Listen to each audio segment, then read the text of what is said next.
Hello and welcome to your second lesson for the topic of an introduction to media studies.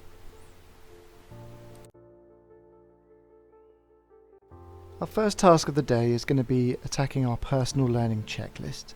So at the beginning, about halfway through, and again at the end of a topic, we're going to go through this checklist to see what we've learned, what we kind of need to work on, and any areas of development that we may have. So it's pretty straightforward. You have to read the sentences. Then you have to tick the small box under red, amber or green. So red is that you have no clue about it or you really don't know anything and can't remember anything about that particular sentence. Amber is that you have some idea, you wouldn't really want to be asked, but you've got a vague recollection or some kind of understanding of it. And then green is that you are super confident with it, you absolutely get it and you can't wait to be tested. And then, as you can see here, in the big box next to your tick, you need to write the date. Now you do need to write the date for every time you tick, and I know this seems like a long, onerous task, but there is logic behind it. If we complete this at the beginning of a topic, most of the ticks are going to be red and amber. So right now, as you're going to go through it, I do expect most of you to tick the reds and the ambers. But then you need to put today's date next to it, because halfway through the topic, and again at the end of the topic, when we do this again, some of them will be moved forwards into the amber and green columns, and that will have the future date on it. So we'll be able to show that between those dates we've made a significant amount of progress.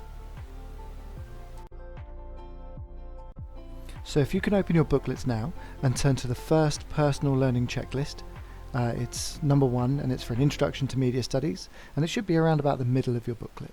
And if you can just open that up and go through each sentence one at a time and just tick how confident you feel about what it's asking you there, and don't forget, put the date in the big box.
So here we have our title slide for this lesson.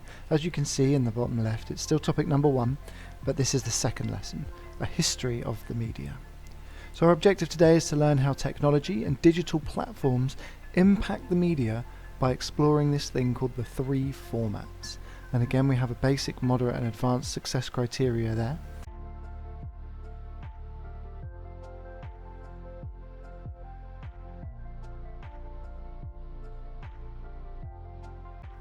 We're now on to our first actual task of the lesson. So, which of these was invented first? What I want you to do is look at these different technologies, these different media-related inventions, and start to think about which one would have come first and put them in chronological order. If you're being really clever and you get that done relatively quickly, try and think about what other technologies you could add to the list.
The question now is, why is technology an important aspect of media? So a brief history of media technology would allow us to explore how we can communicate quicker to a larger number of people and actually more accurately. And that's the basis of media studies. As we said before, media is always about communication. And if we can communicate on a mass scale, that's to a lot of people and a lot of different types of people in a relatively quick manner, then we're going to be much more successful. So here we have a definition. Now keep your eyes out for these specific pieces of terminology. Like here we have mass communication, and then in a handwriting type font we've got the definition of that. So getting messages to a large number of different types of audiences. You might want to make a note of that. It might actually be an idea to set up your own separate terminology list. So you could set up an Excel spreadsheet or have a separate PowerPoint solely dedicated to the different terminology that you need to learn for this subject. Let's take a brief look at the history of technology and developments that have impacted media. So around 40,000 years ago, the only way we could record information was through things like cave paintings, slate tablets, hieroglyphics. But these were embedded into the landscape, so they're not really easy to share. Certainly can't move them. In fact, if I want to share this with someone, I have to bring them to my cave so they can see it. So that limits it to only a handful of people.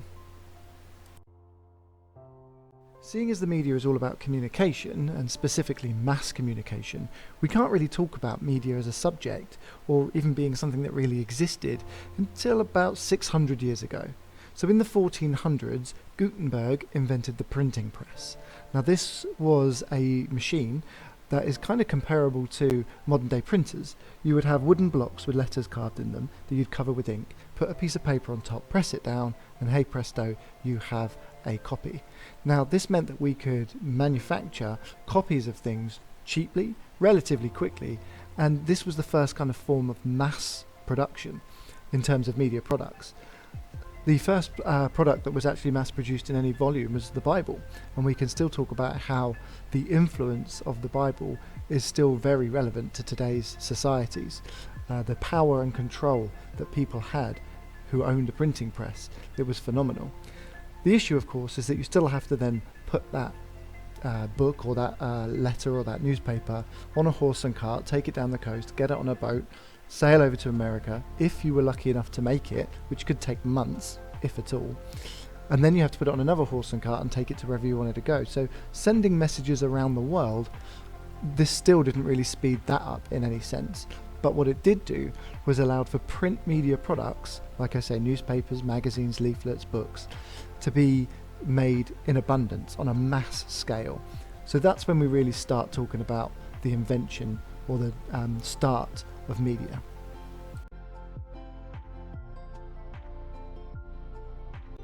Fast forwarding again to only less than 100 years ago, we start to really expand the way we communicate with each other. And this is again based on technology. After we discovered electricity, and by the way, electricity was discovered, not invented, and we realized that we could use electricity to create radio waves. And these radio waves could be used to transmit messages. So this all started with things like Morse code. But eventually we worked out that you could send voice, music, and all sorts of sounds across the airwaves, and the individual audiences could have a radio to tune in to that signal to hear it. And this quickly developed into television. Again, a similar kind of technology where we were sending out signals, broadcasting a signal. At this time, of course, we've got moving image as well as sound. And then people sat at home with their television sets could tune into that broadcast and consume that media. They could sit and watch and listen to that.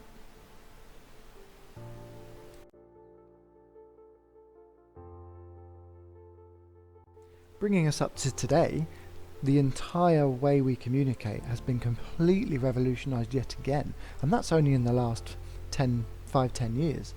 So in the 21st century, we've got computers and the internet, and they allow us to communicate with each other instantly. Now these emerging media technologies, or e-media, allow us to do many things that both print and broadcast media products just couldn't do. Mostly, it allowed us to interact with the media. Print, you could pick it up and you could read it. Broadcast, you could tune in, listen and watch it. And that's about it. But with e-media products, emerging media technologies, they have something completely different going on. They are interactive. We can share them, we can like them, we can be part of their creation, we can add to view counts, we can like it, we can comment, we can join fandoms. There's so much we can do. Most people listening to this right now will have a smartphone right next to them, a mobile phone, which is basically a film studio. You can film, edit, and distribute a media product with something that is in your pocket right now. That makes it cheaper, that makes it quicker, it makes it more convenient, and allows you to target audiences much more efficiently. Not just get it out there to people you think might want it, you can actually distribute it to exactly the people you want to target. Hopefully you've already been making some notes this lesson, and you've already got a title slide, the date, and you've made a few notes on the things we've just been talking about. If you haven't, that's something you want to be getting on with right now. Also, we want to try and answer this question. So why is the development of technology an important factor within media studies?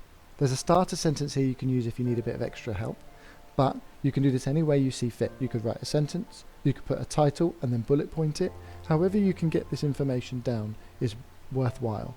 So what is it about technology that has impacted or affected media studies?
You may have noticed that I mentioned 3 different types of media, and these are called formats. So we've got print, which is paper-based, mainly images and some written words, and that would include things like newspapers, magazines, advertisements. And then we have broadcast, which is basically anything that's got sound or moving image. This would be television, radio, the cinema. And lastly, we have e-media, which stands for emerging media or new media. This is anything that's interactive or digital, which means based on a computer, and it uses computers and the internet to allow participation from the audience. So if we put all of that information together, we kind of get a timeline of how technology has created these 3 formats. So paper was invented, and we had the printing press invented by Gutenberg, which gave us print media. So that's again things like magazines, newspapers, books, leaflets, and adverts. More modern examples would be film posters and DVD covers. And then we discovered electricity, and we worked out that we could use that to broadcast a signal. And that signal we could use is basically radio waves, which we could use to make radio and television programs. And then lastly, with the invention of computers and the internet, we have invented this new category of media called e-media, which stands for emerging media. And that's anything that's interactive: websites, smartphones, apps, streaming services, social networks. And you may notice that adverts appears on all 3 of these formats of media, because of course we can advertise in any space that's available. It's now over to you. I want you to try and compare the 3 formats of media. So, cost to create. Print is relatively cheap, broadcast is a lot more expensive, or at least it used to be. You needed a film studio, cameras, editing equipment, and so much more. E-media is relatively cheap to create. Anyone can stick a video on YouTube for practically nothing, provided you have a phone. So, work your way through this table, add anything else that you think is relevant, and try and compare the 3 formats of media.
In our previous lesson, we touched upon the idea of old and new media.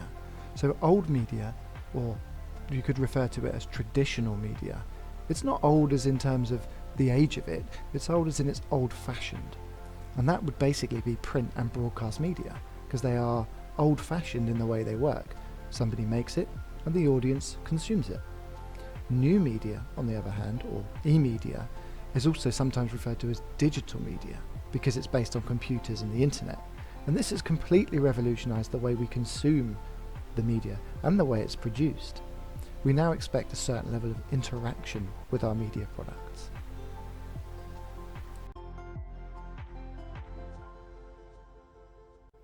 So this brings us on to the idea of convergence, which is the combining of media formats, platforms and technologies.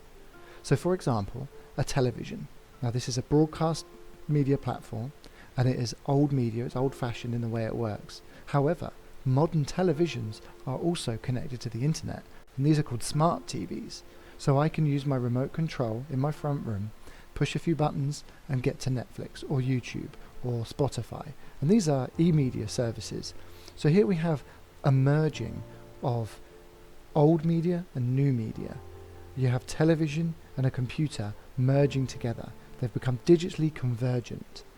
Now this is important because it's rewriting the rulebook of media studies. At the moment we're talking about 3 separate formats of media. Things can be print, broadcast or e-media. But now we also need to start thinking about them as a combination of formats, or one converged format. So that brings us to the end of this lesson, a history of the media, and hopefully you've gathered that technology is what has driven the subject forwards in terms of the way we communicate. Also, bear in mind, there are broadly speaking 3 different formats of media, 3 different types of media: print, broadcast and e-media, and you should be able to identify each type and what makes them different. Also, what they would be good for and what they maybe would struggle to do for an audience or a producer. You should understand the idea of convergence, and also the fact that we can consider formats as being old media and new media. Take a look at some of these activities on the board now, and let's see if we can express what we've learned so far. Can you summarize the lesson in 3 bullet points, then a sentence, then a single word? Can you come up with a question that would give convergence as the answer? Don't forget to rate yourself for this lesson. How much effort did you put in, focus and so on? And then think about these key questions. What was the link between this lesson and last lesson? What do you think is going to come up in our next lesson? What did you find most challenging? What did you find relatively easy? And what do you think from this lesson you need to spend more time on? Did you actually complete all of the tasks that were asked of you?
That concludes this lesson.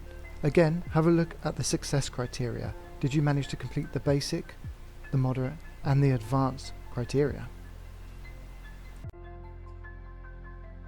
As always, here we have the specific terminology that was used in this lesson.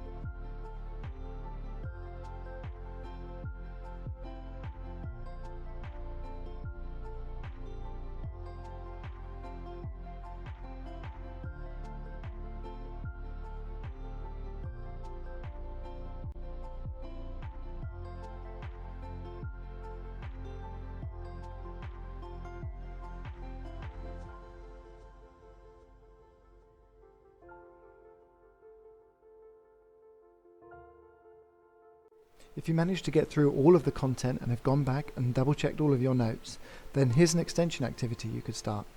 Create a brief research report on the invention of the printing press.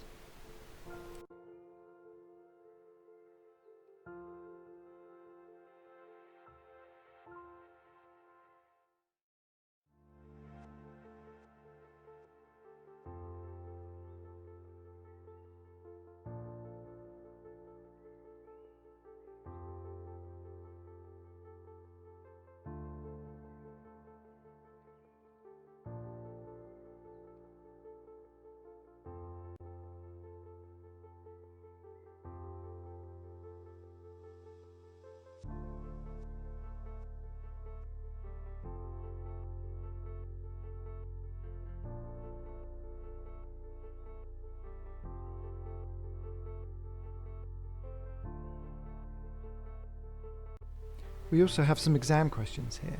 Now this is how some of the content in this lesson may feature on your exams. Social networks have had more of a negative impact than a positive one for audiences. Do you agree? Convergence has created a digital underclass where poorer people can't engage or compete. Do you agree? The spread of media around the globe due to technology is erasing and damaging cultures. Do you agree? Not every question on your exam is going to be a statement with a do you agree or not question, but these are just examples of how some of the content from this lesson may show up on your exams.